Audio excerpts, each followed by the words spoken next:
നമസ്കാരം. Doctor here പരിപാടിയിലേക്ക് സ്വാഗതം. തലച്ചോറിലെ നാഡീകോശങ്ങളെ ബാധിച്ച് ചലനശേഷിയെയും സന്തുലിതാവസ്ഥയെയും തകരാറിലാക്കുന്ന ഒരു പ്രധാന നാഡീവ്യവസ്ഥാ രോഗമാണ് പാർക്കിൻസൺസ്. പ്രായമായവരെ ബാധിക്കുന്ന ഒരു രോഗമാണെങ്കിലും ഇപ്പോൾ 40കളിൽ എത്തുമ്പോൾ തന്നെ മാറ്റങ്ങൾ കണ്ടു തുടങ്ങുന്നതായാണ് വിദഗ്ധർ പറയുന്നത്. ആയുർവേദത്തിൽ പാർക്കിൻസൺസ് രോഗത്തെ കമ്പവാദം എന്നാണ് വിശേഷിപ്പിക്കുന്നത്. പാർക്കിൻസൺസ് രോഗത്തിലെ ആയുർവേദ ചികിത്സയാണ് ഇന്ന് നമ്മൾ ചർച്ച ചെയ്യുന്നത്. Kozhikode Tigris valley hospital senior consultant doctor Sooraj ശങ്കറാണ് നമ്മുടെ അതിഥി. ഡോക്ടർ, സ്വാഗതം പരിപാടിയിലേക്ക്. ആദ്യം തന്നെ ചോദിക്കട്ടെ, എന്താണ് പാർക്കിൻസൺസ് രോഗം? എങ്ങനെയാണ് രോഗത്തെ വിശദീകരിക്കുന്നത്? പാർക്കിൻസൺസ് ആ പേര് പറഞ്ഞ പോലെ കമ്പവാദം എന്ന് പറയുന്നത് വാദത്തിന്റെ ഒരു ഫങ്ഷൻ എന്ന് പറഞ്ഞാൽ അത് മൂവ്മെന്റ്സ്, ചലനമാണ് അതിന്റെ മെയിൻ. അതേപോലെ തന്നെ കമ്പം എന്ന് പറഞ്ഞാൽ എന്ന് പറഞ്ഞു കഴിഞ്ഞാൽ അതിൽ വിറയൽ അല്ലെങ്കിൽ ഇൻവോൾണ്ടറി മൂവ്മെന്റ്സ് അതിനെയാണ് പറയുന്നത്. അതാണ് വാദവും കമ്പവാദം എന്ന് പറയാൻ കാരണം. ആ ആക്ടിവിറ്റിക്ക് കൂടുതൽ, അതായത് വാദം കൂടി അതിന്റെ ന്യൂറോ കോശങ്ങളെ നശിപ്പിച്ചതിന് ശേഷം അതിനുണ്ടാവുന്ന ഒരു കൺട്രോൾഡ് അല്ലാത്ത മൂവ്മെന്റ്സ് ക്രിയേറ്റ് ചെയ്യുന്നതുകൊണ്ടാണ് ഈ അസുഖത്തിന് ഈ പേര് വന്നത്. അതിന് മെയിൻ ഉണ്ടാവുന്നത് നമ്മുടെ ബ്രെയിനിലുള്ള സബ്സ്റ്റാൻഷ്യ നിഗ്ര എന്ന് പറയുന്ന കോശങ്ങളാണ്. ആ കോശങ്ങളാണ് ഡോപ്പമിൻ പ്രൊഡ്യൂസ് ചെയ്യുന്നത്. ആ ഡോപ്പമിൻ ആണ് നമ്മളെ ചലനങ്ങളെയൊക്കെ കൺട്രോൾ ചെയ്യാനും നമ്മളെ മോട്ടോർ ആക്ടിവിറ്റീസ് ആൻഡ് ഹെൽപ്പ് ചെയ്യുന്നത്. അത് പ്രൊഡക്ഷൻ കുറച്ച് ഏജ് ആവുന്ന സമയത്ത് അത് വർഷങ്ങളുടെ കാലപ്പഴക്കം കൊണ്ട് അത് നശിച്ചിട്ടാണ് ഈ ഒരു അസുഖത്തിലേക്ക് നയിക്കുന്നത്. വളരെ നേരത്തെ തന്നെ ചിലർ ഈ രോഗം കണ്ടു തുടങ്ങുന്നുണ്ടോ? അതിനുള്ളൊരു കാരണം എന്താണ്? ഇതിന് പല കാരണങ്ങളുണ്ട്.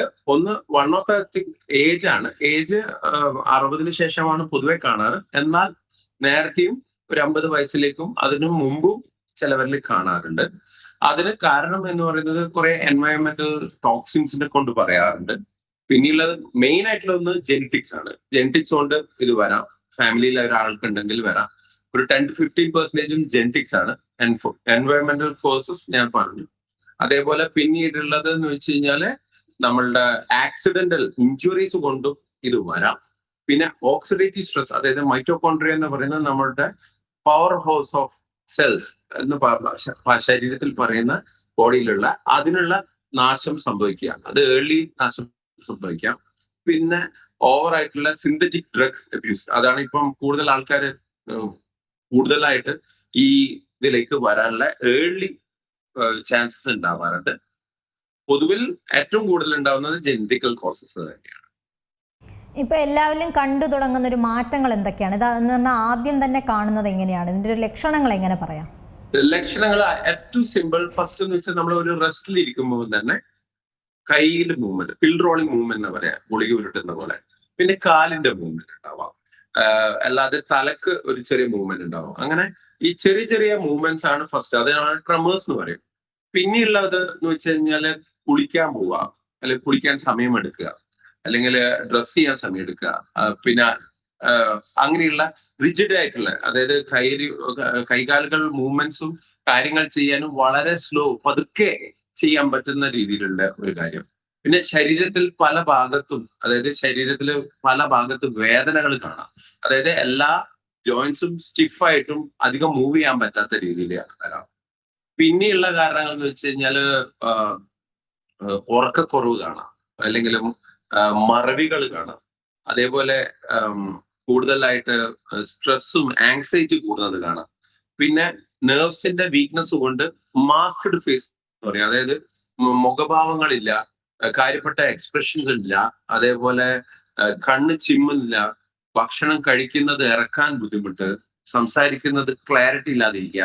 അങ്ങനെ പല പല പല ലക്ഷണങ്ങളുണ്ട്. അതിന് motor and non motor movements എന്ന് പറയും. അപ്പൊ ഇതിലൊക്കെ പ്രശ്നം ഉണ്ടാവാം. ദഹനം വീക്കാവുക, കോൺസ്റ്റിപ്പേഷൻ ഉണ്ടാവുക, അതേപോലെ തന്നെ ഒരു കാര്യം ചിന്തിച്ചെടുക്കാൻ തന്നെ ബുദ്ധിമുട്ട് വരിക. പിന്നെ എന്താണ് ഇനി അടുത്ത പ്ലാൻ എന്ന് പറഞ്ഞാൽ ചെയ്യാൻ പറ്റില്ല. പിന്നെ ചിലപ്പോൾ ഫ്രീസ് ചെയ്യുക. ഒരു വഴിക്ക് നടന്ന് മുന്നോട്ട് പോയി കഴിഞ്ഞ് ഒരു പോയിന്റിൽ എത്തിക്കഴിയുമ്പോൾ പെട്ടെന്ന് സ്റ്റക്കായി പോകും. പിന്നെ ഒന്ന് റീസ്റ്റാർട്ട് ചെയ്യാൻ തന്നെ ബുദ്ധിമുട്ടായിരിക്കും. പിന്നെ നടത്തത്തിൽ ചെറുതായിട്ടുള്ള ചേഞ്ചസ് വരിക, ഒരു പാറ്റേൺ ഉണ്ട്, ആ പാറ്റേൺ ഓഫ് മൂവ്മെന്റ്സ് വരിക. ഇങ്ങനെ പല കാരണങ്ങളും ഇതിൽ ലക്ഷണങ്ങൾ കാണിക്കാം.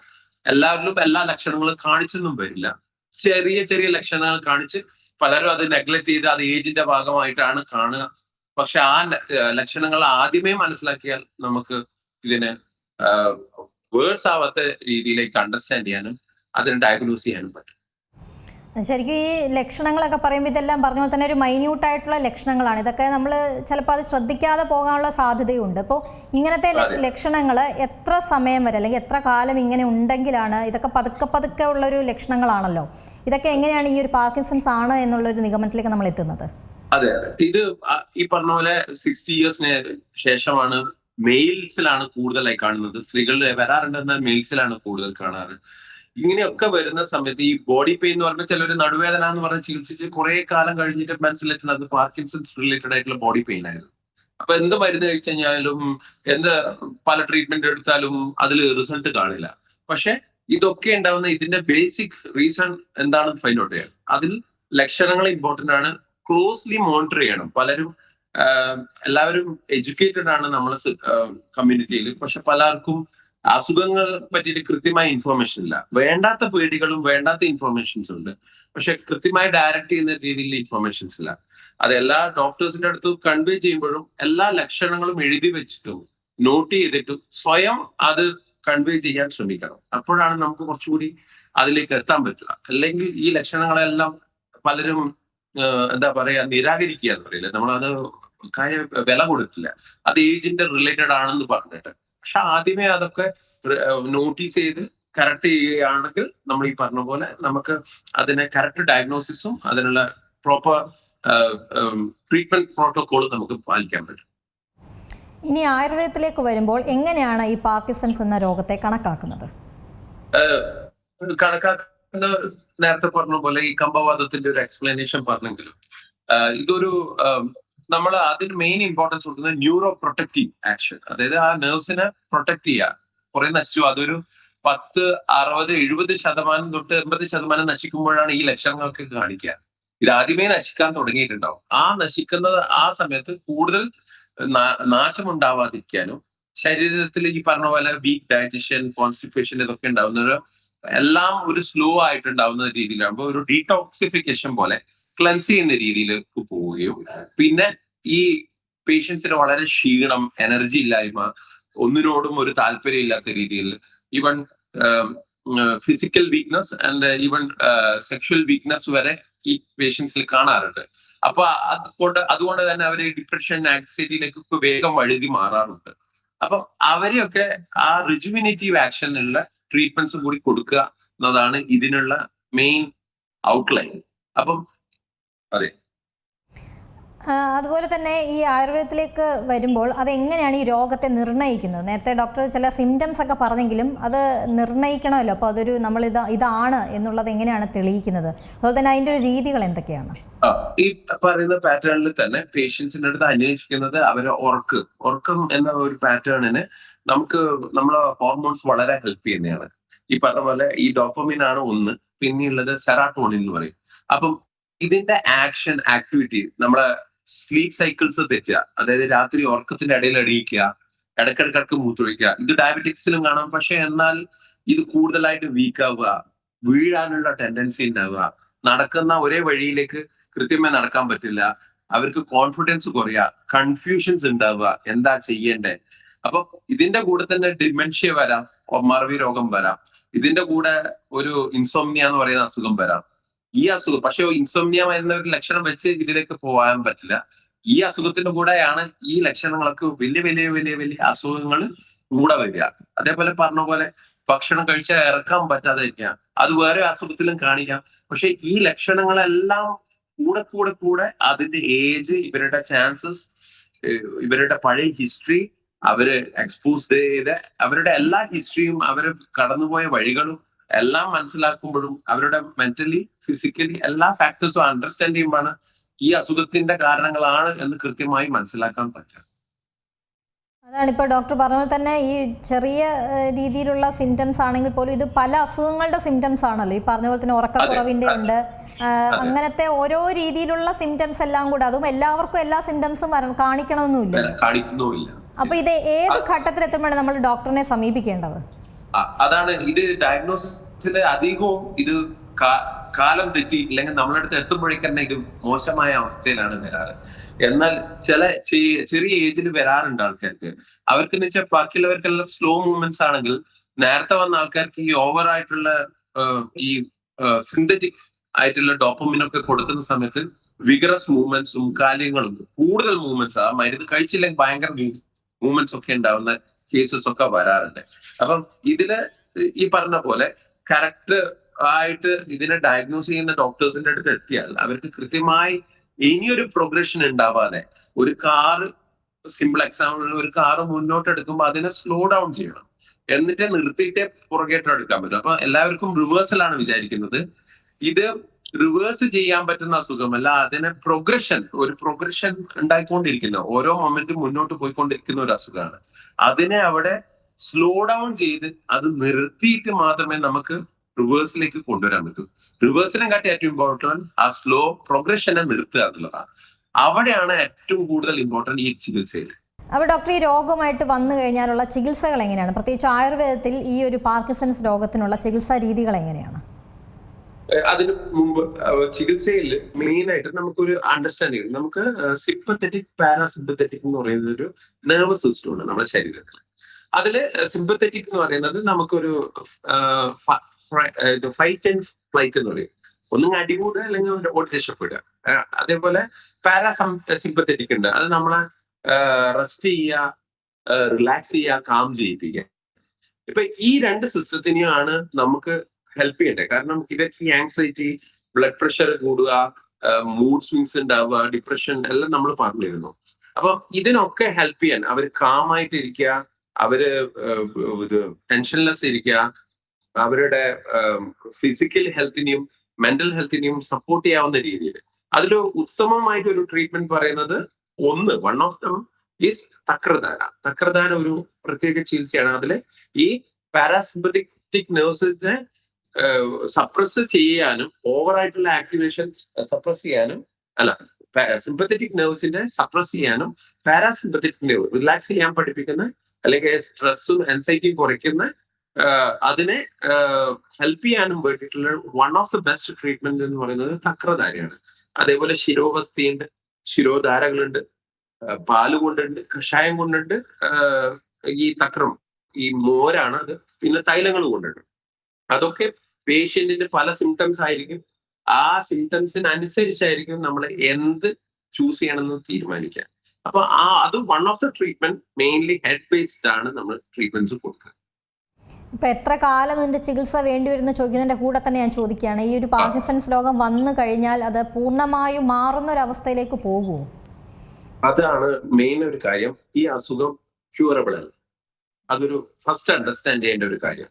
ഇത് പറഞ്ഞ പോലെ മുന്നോട്ട് പ്രോഗ്രസ് ചെയ്തുകൊണ്ടിരിക്കുന്ന കണ്ടീഷനാണ്. അതിനെ എവിടെ നിർത്തി അതിനെ കൂടുതൽ മോശമാവാതെ നിർത്തുക എന്നുള്ളതാണ് ഫസ്റ്റ് ഇമ്പോർട്ടൻസ്. അതിന്റെ കൂടെ പേഷ്യൻസ് അഭിമുഖീകരിക്കുന്ന ഒരു പ്രശ്നം ഇതാണ്, ഇത് ക്യൂർ ചെയ്യാൻ പറ്റുമോ എന്ന് വിചാരിച്ചിട്ടാണ് പലരും ഇതിന്റെ ചികിത്സക്ക് വരാൻ. ഇത് ഇനിയും കൂടുതൽ ഡാമേജ് ഉണ്ടാക്കാതിരിക്കാൻ നമ്മൾ ചെയ്യുന്ന ചികിത്സയാണ് ഇതിൻ്റെ അകത്ത് ഏറ്റവും ഇമ്പോർട്ടൻറ്റ്. എന്നാൽ അതിന്റെ കൂടെ തന്നെ പേഷ്യൻസിന് ഈ ഡിപ്രഷൻ അല്ലെങ്കിൽ ആങ്സൈറ്റി ഇതൊക്കെ കാം ആവുക, ഇവർക്ക് നല്ല ക്വാളിറ്റി ഓഫ് ഉറക്കം ഉണ്ടാവുക.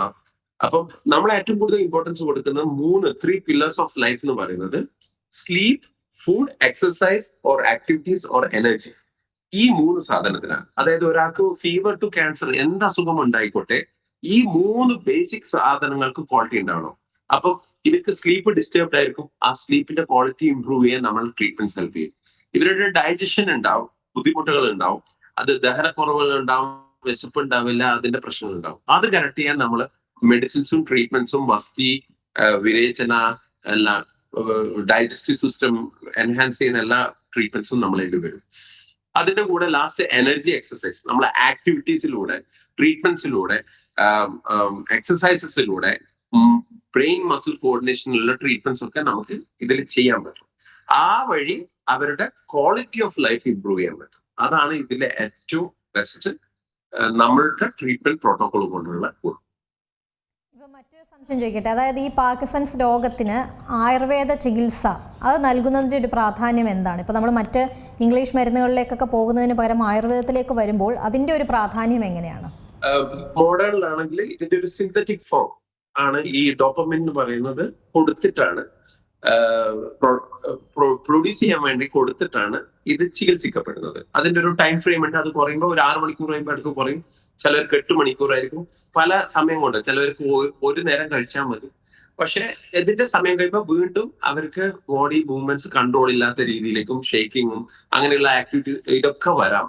അപ്പം നമ്മളുടെ ചികിത്സയിൽ എന്താന്ന് വെച്ചാൽ നമ്മൾ ചെയ്യുന്ന ഒരു മോഡേൺ കോൺസെപ്റ്റ് ഗട്ട്, അതായത് നമ്മുടെ സെക്കൻഡ് ബ്രെയിൻ എന്ന് പറയുന്നത് നമ്മളുടെ ഗട്ടാണ്, നമ്മുടെ സ്റ്റൊമക് ആണ്.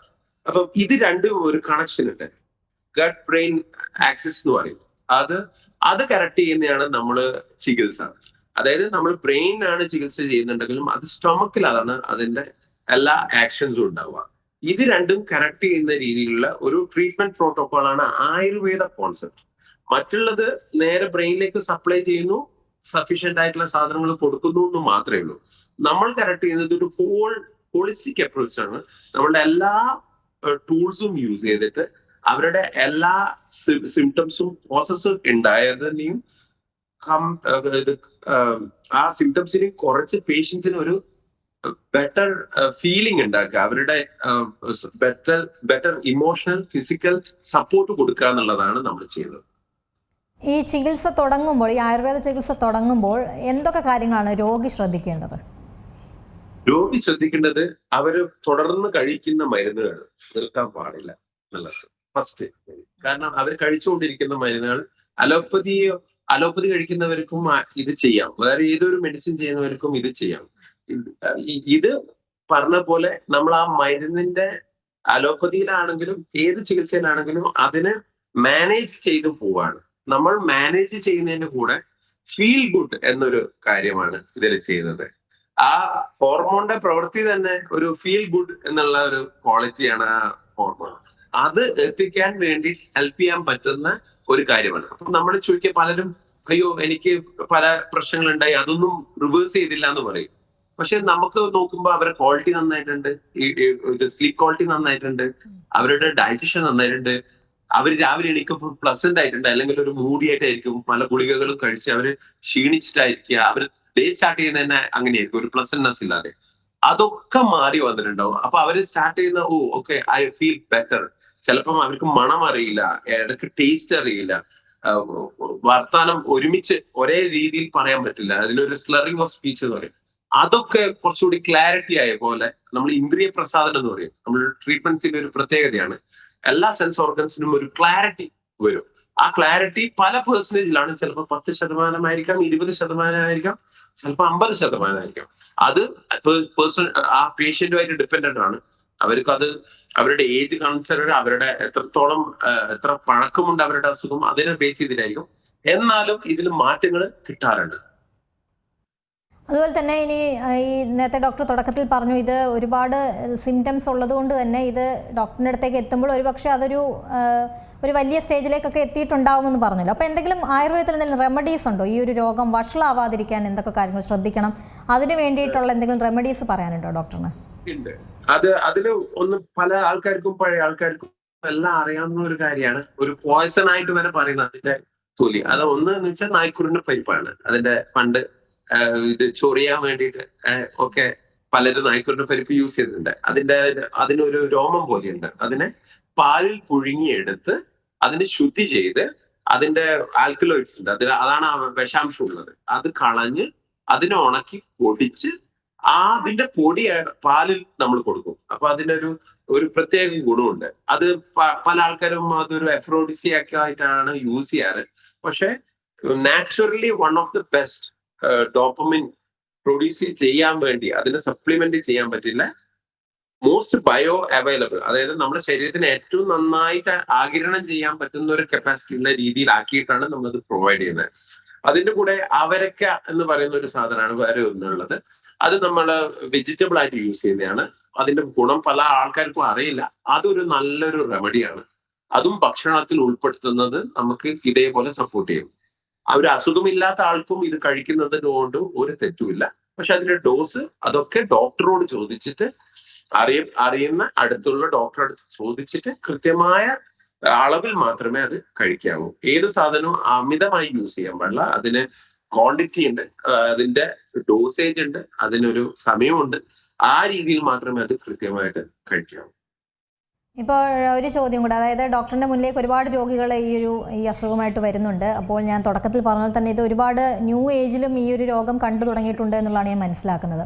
അപ്പോൾ ഇപ്പോഴത്തെ ഒരു സാഹചര്യത്തിൽ ഒരുപാട് രോഗികൾ ഈ ഒരു അസുഖമായിട്ട് വരുന്നുണ്ടോ ഡോക്ടറിന്റെ മുന്നിലേക്ക്? അതും ഈ പറഞ്ഞ തന്നെ പ്രായം കുറഞ്ഞ ആളുകൾ തന്നെയാണോ ഈ രോഗം കാണുന്നത് ഇപ്പോൾ? വളരെ വിഷമമുള്ള കാര്യമാണ്. നമുക്ക് ഒരു 40-45 ഏജിൽ തന്നെ അവരുടെ ഒരു ഏറ്റവും ആക്റ്റീവായിട്ട് അവരുടെ സേവിങ്സ് ഏറ്റവും കൂടുതൽ ഒരു 40 to 50 ആണ് അവരെ ഒരു ഫുള്ളി ഡെവലപ്പ് ചെയ്തിട്ട് ഒരു പൊതുവെ ആണുങ്ങളിലാണ് അത് കാണാറ്. അവർ ആ ഡെവലപ്പ് ചെയ്ത് വരുന്ന സ്റ്റേജിൽ അവരെ ലൈഫിന്റെ ഒരു ഫുൾ എനർജി പൊട്ടൻഷ്യൽ കാണിക്കുന്ന അവരുടെ ഗ്രോത്ത് ഉണ്ടാവുന്ന ഒരു ടൈമിലാണ് കുറെ പ്രശ്നങ്ങൾ, അതായത് അവർ അഭിമുഖീകരിച്ച പല സിറ്റുവേഷനിലും അവര് പതുക്കെ ഈ അസുഖം കൊണ്ട് സ്റ്റോപ്പ് ചെയ്ത് നിന്നുപോയ പല കേസസും നമ്മൾ കണ്ടിട്ടുണ്ട്. അതിലൊക്കെ നമുക്ക് സങ്കടമുള്ള കാര്യമാണ്. മറ്റേതൊക്കെ ഏജ് കാരണം നമുക്ക് സ്വാഭാവികമായിട്ടും ഇത് അണ്ടർസ്റ്റാൻഡ് ചെയ്യാം. പക്ഷെ കുറെ സ്ട്രെസ് ഉണ്ട്, അവർക്ക് ഉണ്ടായ പണ്ടത്തെ ഇമോഷണൽ ട്രോമാസ് ഉണ്ട്. അങ്ങനെയുള്ള കാര്യം അവര് ജീവിതത്തിൽ അനുഭവിച്ച ചുറ്റുപാടും അവരുടെ ഫാമിലിയിൽ ഉണ്ടായ ഇഷ്യൂസ് കൊണ്ട് സംഭവിച്ച ആൾക്കാരുണ്ട്. അപ്പം ഇതൊക്കെ കാണുമ്പോൾ നമുക്കും ബുദ്ധിമുട്ടാണ്. കാരണം അവരെ മുന്നേ കൂട്ടി നമുക്ക് ശാരീരികം മാത്രമായിട്ടല്ല, എമോഷണലി നമ്മൾ ഹെൽപ്പ് ചെയ്യേണ്ട ആവശ്യം ഉണ്ടായിരുന്നു. അതിൽ പെട്ടുപോയിട്ട് ഈ അസുഖം നേരത്തെ വന്ന കുറെ ആൾക്കാരുണ്ട്. നമ്മൾ അവരുടെ ഹിസ്റ്ററി എടുത്ത് നോക്കുമ്പോൾ ഇത് അവർക്ക് പല പല റീസൺസ് മുമ്പേ ഒരു ചൈൽഡ്ഹുഡ് ട്രോമ തൊട്ട് അവർ ഫേസ് ചെയ്ത പല പ്രശ്നങ്ങളും ഇത് കാരണമാണ്. ഇപ്പോൾ ഡോക്ടർ പറഞ്ഞതിൽ നിന്ന് ഞാൻ ചോദിക്കുകയാണ്, അപ്പോൾ ജീവിതശൈലി അല്ലെങ്കിൽ ജീവിത സാഹചര്യങ്ങൾ കൊണ്ടൊക്കെ ഈ അസുഖം വരാനും സാധ്യതയുണ്ടെന്നാണോ? സാധ്യതയുണ്ട്. കാരണം നമ്മൾ അതിന്റെ ഇൻഡെക്സ് എടുത്ത് നോക്കുമ്പോൾ അവരുടെ ഒരു പൂർവ്വകാലം എടുത്ത് നോക്കുമ്പോൾ നമ്മൾ അതുകൊണ്ടാണ് ആയുർവേദ ട്രീറ്റ്മെന്റ് എന്ന് പറയുന്ന സമയത്ത് അതൊരു ഫിസിക്കൽ ട്രീറ്റ്മെന്റ് മാത്രമല്ല, നമ്മളൊരു മനസ്സിനെയും കൂടി ചികിത്സിക്കുന്ന ഒരു രീതിയാണ് ഇതിലുള്ളത്. അതില് നമ്മൾ ഡീപ് സീറ്റഡ് ആയിട്ടുള്ള അവരുടെ പ്രശ്നങ്ങളെയും കൂടി അഭിമുഖീകരിച്ചിട്ട് വേണം നമുക്കത് ട്രീറ്റ് ചെയ്യാൻ. കാരണം അത് ഇല്ലെങ്കിൽ അവർക്ക് അതൊരു പൂർണ്ണമായ ചികിത്സയായി മാറില്ല. അതാണ് എന്തായാലും ഈ പാർക്കിൻസൺസ് രോഗത്തിലെ ആയുർവേദ ചികിത്സയെക്കുറിച്ചാണ് നമ്മൾ ഇത്രയും നേരം സംസാരിച്ചത്. ഡോക്ടർ പറഞ്ഞ തന്നെ ഒരു ജീവിതശൈലി അല്ലെങ്കിൽ ജീവിത സാഹചര്യങ്ങൾ ഇതെല്ലാം ഈ ഒരു അസുഖത്തിന് കാരണമാകും. പക്ഷേ അത് തുടക്കത്തിൽ തന്നെ കണ്ടുപിടിക്കുക അല്ലെങ്കിൽ അത് നമ്മൾ മനസ്സിലാക്കുക എന്നുള്ളത് തന്നെയാണ് ഏറ്റവും പ്രധാനപ്പെട്ടത്. കോഴിക്കോട് ടൈഗ്രീസ് വാലി ഹോസ്പിറ്റലിലെ സീനിയർ കൺസൾട്ടൻ്റായിട്ടുള്ള ഡോക്ടർ സൂരജ് ശങ്കരമാണ് നമ്മളോട് ഇത്ര നേരം സംസാരിച്ചത്. ഈ കാര്യങ്ങളെക്കുറിച്ചെല്ലാം നമ്മുടെ സംശയങ്ങൾക്കെല്ലാം മറുപടി നൽകിയത്. വളരെ നന്ദി ഡോക്ടർ പരിപാടിയിൽ പങ്കെടുത്തതിന്. ഡോക്ടർ ഹിയർ പരിപാടി അവസാനിക്കുന്നു. നമസ്കാരം. ഏറ്റവും പുതിയ വാർത്തകളും വിശേഷങ്ങളും വിരൽ തുമ്പിലറിയാൻ സീ മലയാളം ന്യൂസ് എല്ലാ ഡിജിറ്റൽ പ്ലാറ്റ്ഫോമുകളിലും ലഭ്യം.